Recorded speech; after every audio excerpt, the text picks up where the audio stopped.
Looking back at the events of 2018, I recognize now how a lack of situational awareness can make anyone profoundly vulnerable.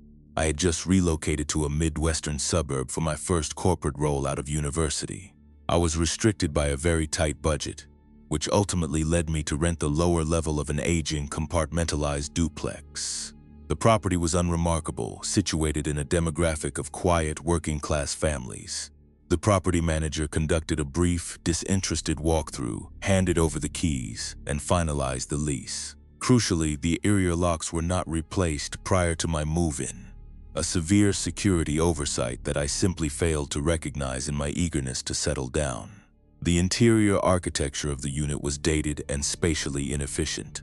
Specifically, the master bedroom featured an unusually deep walk-in closet that extended far beneath the structural incline of the upstairs staircase.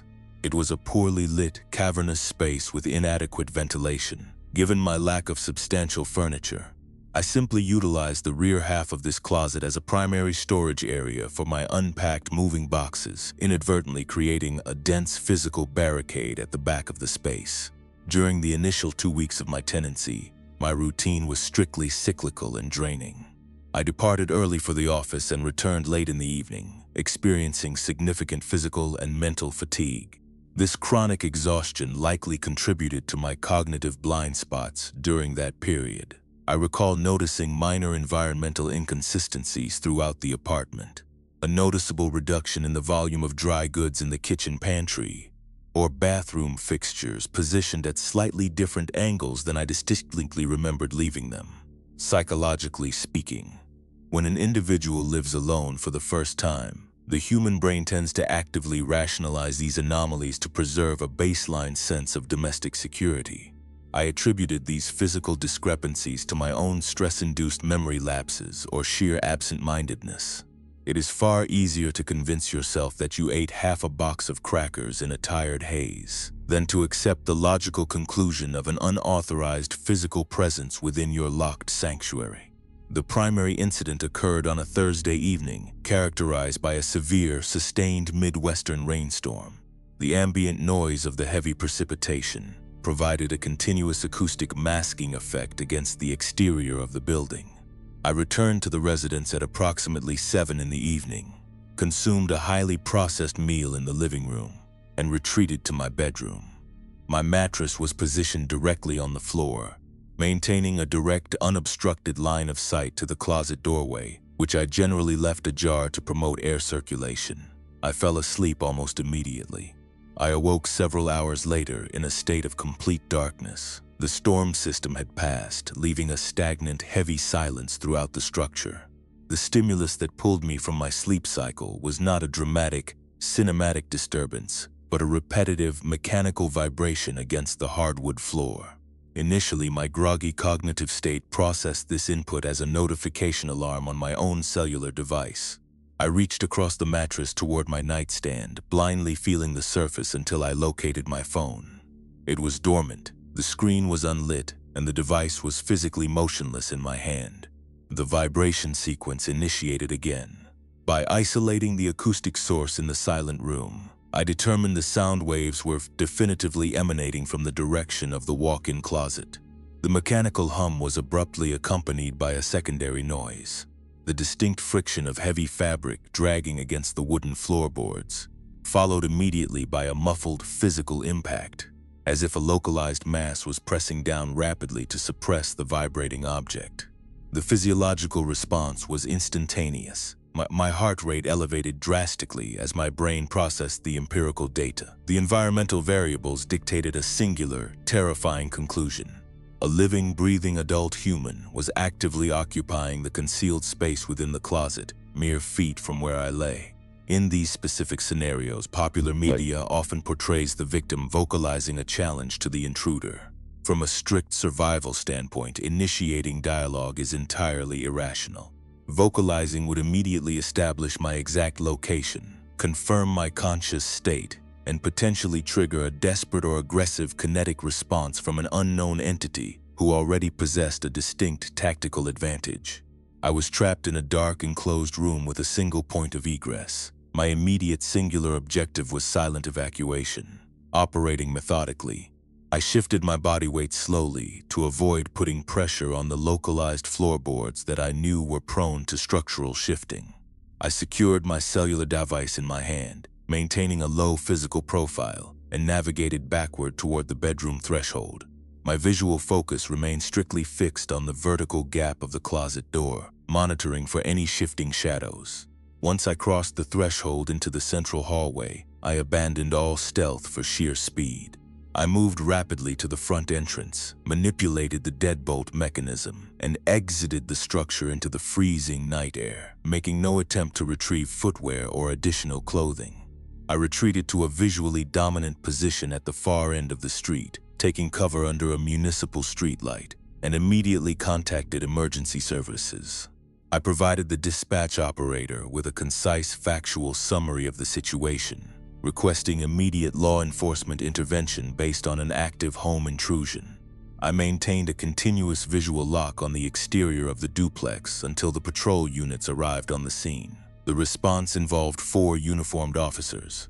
2 remained at my location to document my formal statement, while the others executed a tactical entry of the premises with flashlights drawn.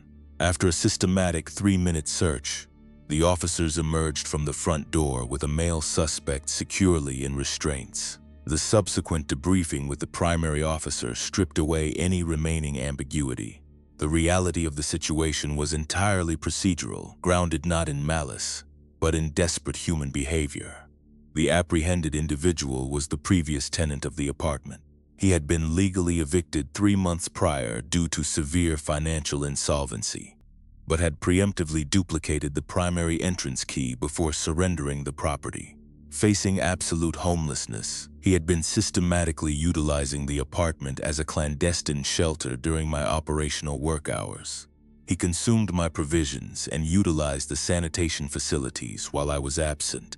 Upon my return each evening, he would retreat into the structural void at the extreme back of the walk-in closet, utilizing my dense stack of moving boxes as a highly effective visual and physical barricade. He had established a micro-environment just meters from my sleeping area, existing in total, disciplined silence for approximately 14 days. The critical failure in his survival operation occurred solely because he had acquired a cheap prepaid cellular device earlier that afternoon and had failed to properly configure the audio notification settings, resulting in an automated vibration that permanently compromised his position. The psychological aftermath of such a profound intrusion is difficult to articulate. It systematically dismantles the fundamental illusion of domestic security. The architectural barriers we rely upon daily, the locks, the wooden doors, the drywall, are merely psychological deterrents, easily bypassed by human ingenuity, desperation, or simple administrative oversight. The clinical realization that a desperate individual was observing my most vulnerable physiological state, studying my daily routines, and sharing my confined breathing atmosphere serves as a permanent, chilling reminder. We are fundamentally responsible for auditing our own environments, because the most significant viable threats rarely announce themselves with broken glass or dramatic entrances. They simply exist, quietly waiting in the overlooked spaces we fail to secure.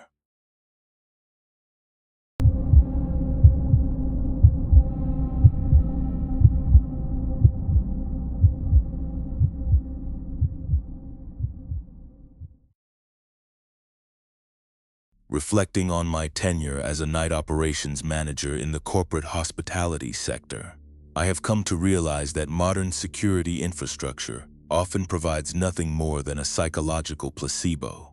We place an irrational amount of trust in electronic access controls, high-definition surveillance matrices, and strict operational protocols.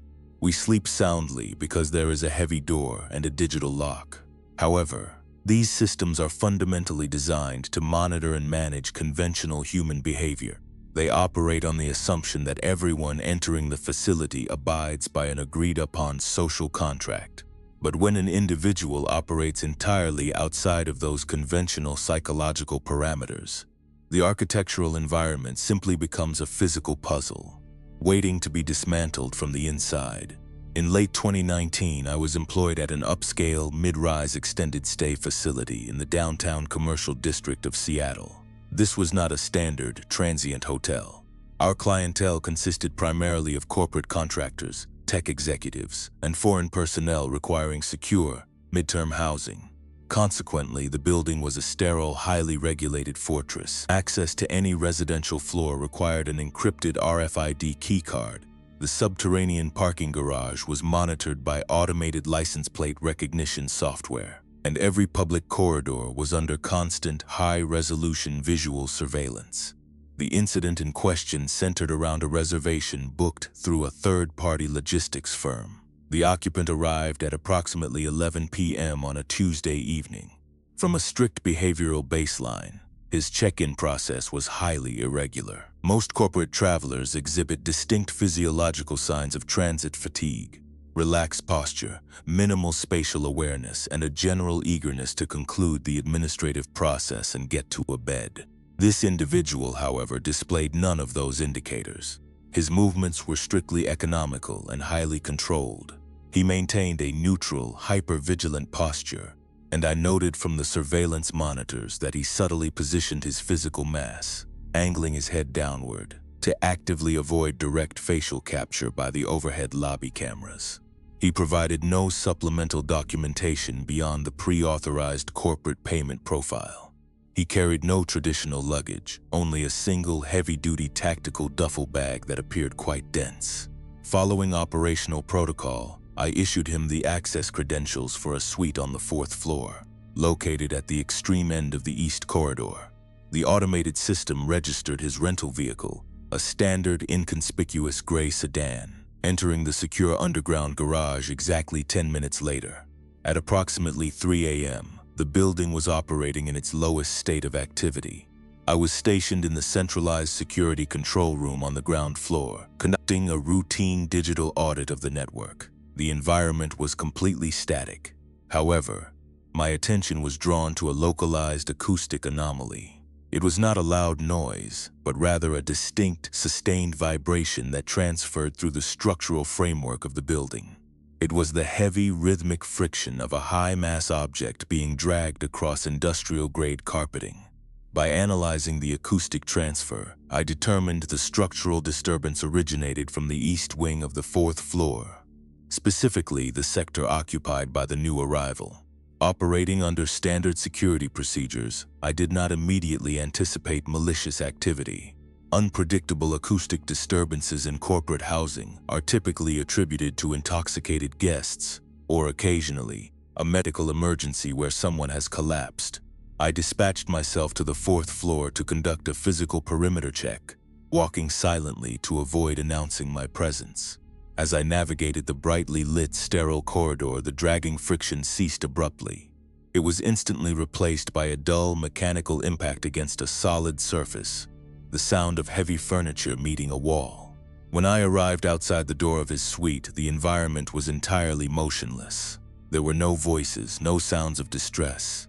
I did not knock or announce myself. Instead, I accessed the digital lock interface using my diagnostic tablet.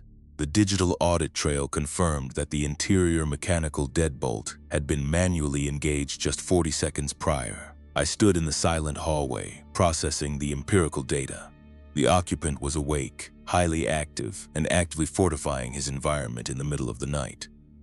There was no indication of physical distress, and strict corporate policy prohibits breaching a private unit without confirmed evidence of a life safety emergency. I documented the behavioral anomaly in the overnight security log and retreated to the control room, maintaining a strict visual watch on the 4th floor corridor camera. The door never opened for the remainder of the night. The true unnerving nature of the situation did not manifest until checkout time the following afternoon.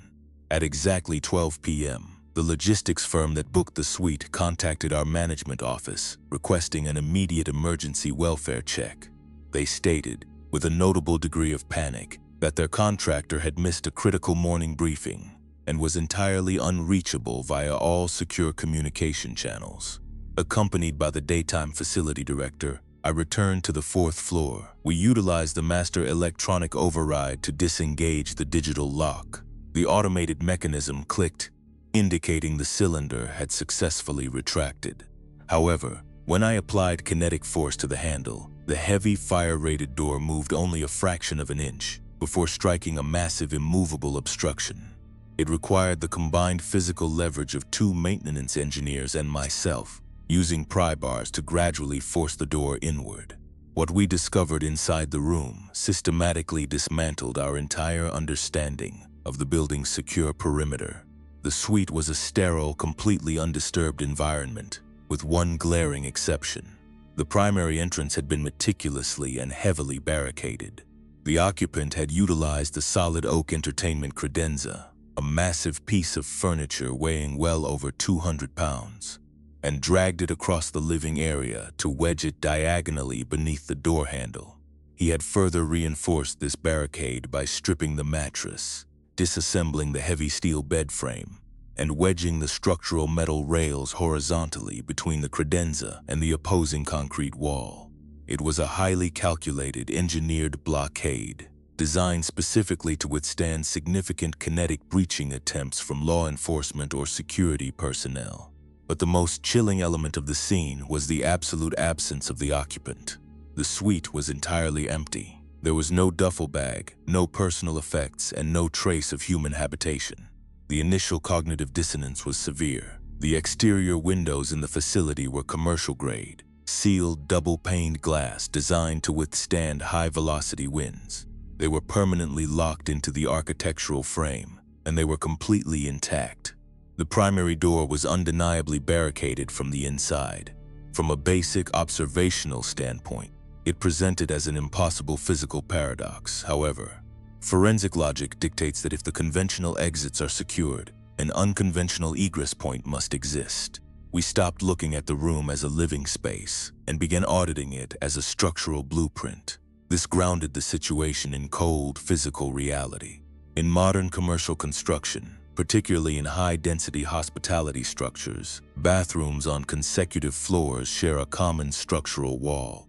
Behind this wall lies a vertical plumbing chase, a hollow utility column running the entire height of the building, housing the main water lines, drainage pipes, and electrical conduits. Access to this internal shaft is provided through a large, locked metal maintenance panel located behind the master shower, designed for engineers to service the pipes. We found that the heavy metal access panel had been systematically detached. The 4 industrial tamper-proof screws had been carefully extracted and placed neatly on the edge of the bathtub. Beyond the open panel was the dark, narrow void of the utility shaft, containing a permanent metal service ladder that descended directly into the restricted sub-basement of the building. The occupant had not vanished into thin air, and he certainly did not crawl through fragile air conditioning ducts like in a movie. He had barricaded the primary entry point to maximize his operational delay, ensuring nobody could interrupt him. He then utilized specialized tools to remove the utility panel, entered the vertical plumbing chase, and climbed down through the dark structural arteries of the building, completely bypassing the entire electronic surveillance grid of the public corridors. A subsequent sweep of the underground garage confirmed that his rental sedan remained parked in its original stall, completely abandoned. The corporate entity that booked the room immediately severed all communication with our management team upon learning of the breach, citing confidential operational protocols, and they absorbed all financial penalties without a single contest. We never learned the true identity of the occupant, the actual nature of his corporate assignment, or why he required such a heavily fortified, unrecorded exit from our facility. This event permanently altered my psychological perspective on personal security. It is a terrifying realization that the heavy doors and electronic locks we rely upon do not actually guarantee safety. They simply function as a sorting mechanism, keeping out the honest and the unprepared. But when a highly motivated, clinically detached individual decides to manipulate an environment, they do not see walls or locked doors or safe spaces. They simply see a complex puzzle of physical logistics waiting to be dismantled from the inside out.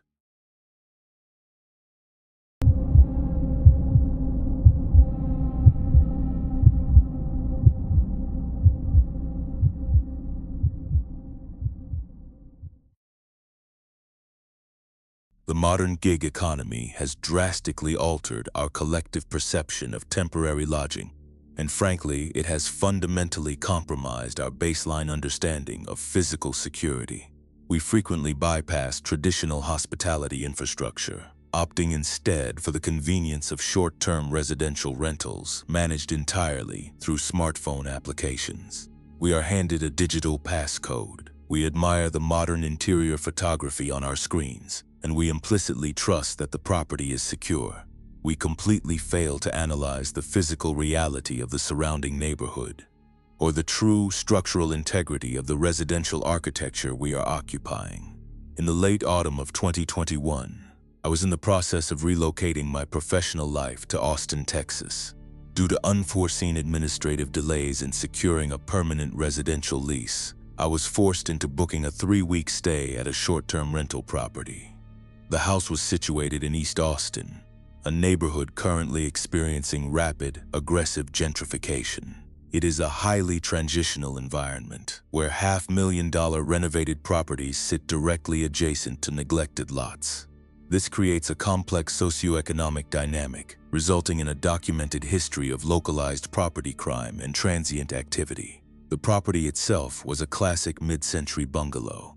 It had been recently acquired by a corporate management entity and subjected to a heavy cosmetic renovation specifically tailored for the rental market. It featured stainless steel appliances, minimalist aesthetic decor, and a state-of-the-art digital keypad lock integrated into the primary entrance. However, beneath these visual, surface-level upgrades, the fundamental structure was still a 70-year-old wooden frame house. On the 4th night of my occupancy, I was maintaining my previous East Coast operational hours, which required me to be awake and utilizing my laptop in the early hours of the morning. I was positioned at the dining table in the front living area. To maintain a strict low profile and minimize any visual exposure to the street through the front windows, I kept the interior lighting strictly extinguished. I operated solely by the ambient glow of my monitor. At approximately 2:15 am, the consistent, distant hum of the urban environment was interrupted by a highly localized acoustic disturbance. It was the distinct sound of heavy, uncoordinated footsteps ascending the wooden steps of the front porch. In cinematic portrayals, home intrusions are almost always prefaced by dramatic dialogue, heavy pounding, or aggressive, performative threats. The reality of residential crime is frequently much quieter and significantly more methodical. I observed the heavy brass handle of the front door slowly, deliberately depress. The internal mechanical components shifted, but the heavy deadbolt held the door firmly within the frame. There was no immediate secondary attempt to force the handle. Instead, I detected a low, continuous vocalization emanating from the other side of the wood. It was a repetitive, nonsensical muttering. The cadence and lack of logical sentence structure were highly indicative of an individual operating under severe chemical alteration or experiencing an acute, unmanaged psychological crisis. I remained completely stationary in the dark. I adhered strictly to the fundamental tactical principle of preserving the element of surprise. I did not engage the exterior porch lighting, and I actively suppressed any instinct to vocalize a warning. Engaging an unknown intruder verbally or visually from a position of vulnerability only serves to confirm that the property is occupied, thereby validating the location as a viable target holding potential resources.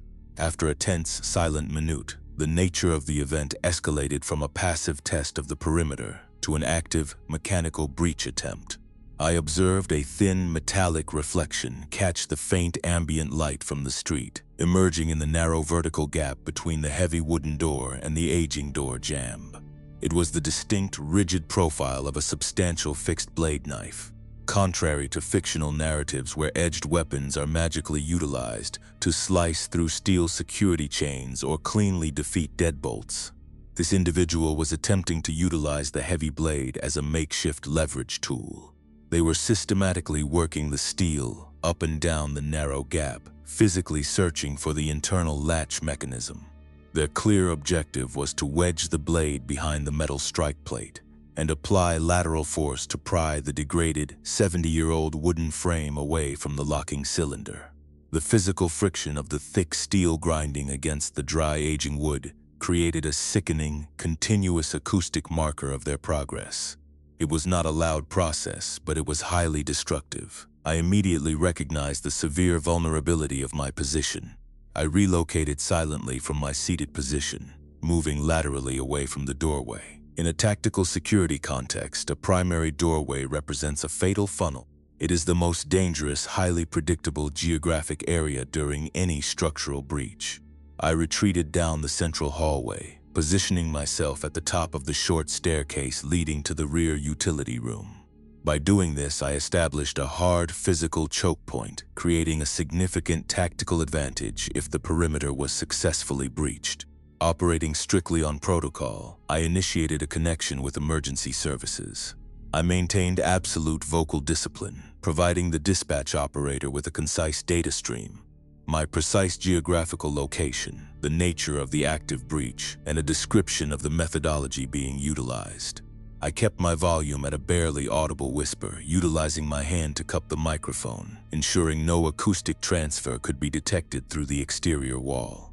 The mechanical grinding at the front door continued for approximately 3 minutes. The structural integrity of the old wood was beginning to audibly stress under the pressure. And then, the situation resolved itself not through a dramatic last-second police intervention, but through cold, uncompromising physics. A knife is an instrument engineered for slicing and piercing. High-carbon steel is manufactured to retain a sharp edge, which inherently makes the metal brittle. It is fundamentally not designed to withstand severe lateral torque. As the intruder applied maximum leverage against the doorframe, a sharp, violent metallic snap echoed loudly on the porch.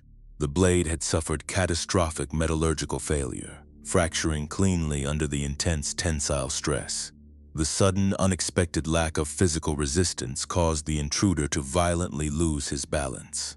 I heard the heavy, dull thud of a body impacting the exterior of the door, followed by a sharp intake of breath, likely a pain response from the sudden shock of the broken handle jarring his wrist. The abrupt destruction of his tool effectively broke his hyperfixation on the door. The muttering ceased. I listened as the heavy footsteps quickly retreated down the porch stairs, the sound fading into the ambient noise of the neighborhood. He had abandoned the attempt entirely. The law enforcement patrol units arrived 12 minutes later. By that time, the street was completely empty. They cleared the exterior perimeter, and only then did I disengage the deadbolt. The forensic evidence left on the doorframe provided a stark, uncompromising lesson in reality. Deep structural gouges were carved into the wood. Embedded firmly in the center of the splintered door jamb, wedged right against the deadbolt, was the jagged, broken 2-inch tip of a hunting knife. It completely reframed my perspective on personal safety. A sophisticated digital keypad, a high-definition doorbell camera, and modern interior design are entirely irrelevant if the underlying physical architecture is compromised. That night, my physical safety was not guaranteed by the expensive smart lock or the police response. My survival was dictated entirely by the brittle nature of cheap steel and the simple laws of physics.